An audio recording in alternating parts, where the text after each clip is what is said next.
Part Placeholder Review.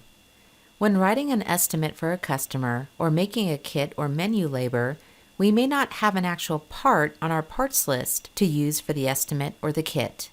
In MaxxTraxx, we can use a part placeholder instead. Let's take a look. In a repair order or an estimate, we have a reason for service, either to handle a vehicle problem or a customer request for service, the labor to fix this problem, or labor to perform the requested service, and the parts needed. When we're first writing this estimate, we may not know the actual part numbers we're going to use. See? No part numbers listed here. But we probably have an idea of the price we would sell those parts to the customer for. So in order to generate a quote or an estimate, we can use a part placeholder instead of an actual part number to write that estimate or quote to get a total for the customer to review. Part placeholders are also very commonly used in generic kits. Let's say, for example, this customer also wants an oil change. We can use a generic kit for that oil change to complete this estimate. Click the Kits button, select to view generic kits up here, and select the kit for this repair order. We have the labor and maybe the actual part number for the oil used, but we could have several different types of oil filters, so we have a part placeholder in this kit. Once we add the kit to the RO, the part placeholder is replaced with an actual part. Let's add another placeholder for the oil drain plug in this example.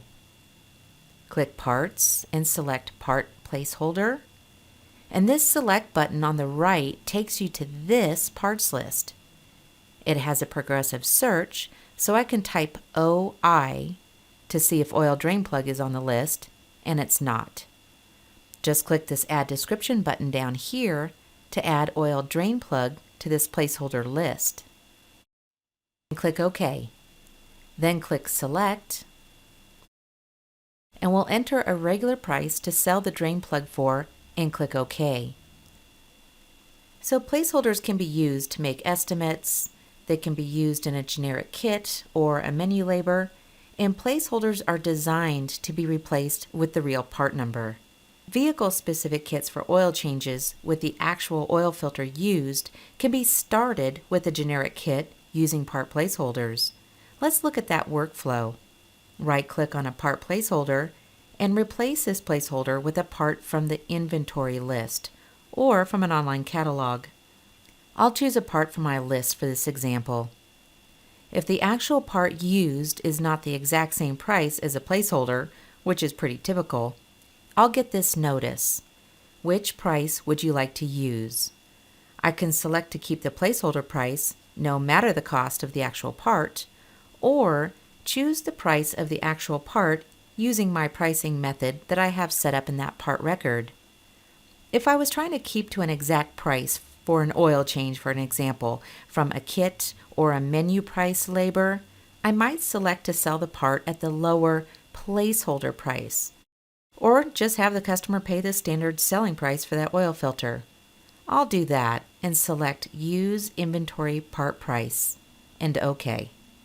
Now right-click on that oil change reason for service, and we're going to make an oil change kit specific for this vehicle. This is my all-time favorite feature in MaxxTraxx and a huge time saver. There's a warning when you're ready. Now one more thing. There's a warning when you're ready to cash out this customer if there's still a part placeholder on their repair order. Let's cash out this customer and check that out. And here is that warning. This warning can be turned on or off in the Setup section. We'll click on the menu bar, click Setups, Repair Orders and Parts Invoices, and on the left, click the blue underlined Inventory Setup link. And here we can require placeholders to be replaced on RO.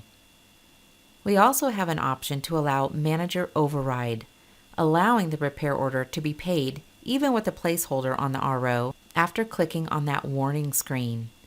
I personally always select to allow Manager Override so my service writer is never stuck, unable to cash out a customer.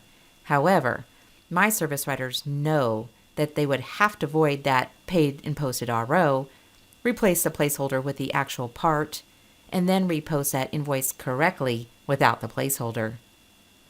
Placeholders can be used on an RO like this, in a generic kit as a starting place to build a kit with the actual part numbers for a specific vehicle, as well as in menu labors. Part placeholders are used instead of putting a fake part number on an RO just to build an estimate for the customer. So using placeholders keeps our parts list clean and correct. Please see the training video on menu labor review for details about using part placeholders in menu labors. And this concludes the lesson on part placeholder review.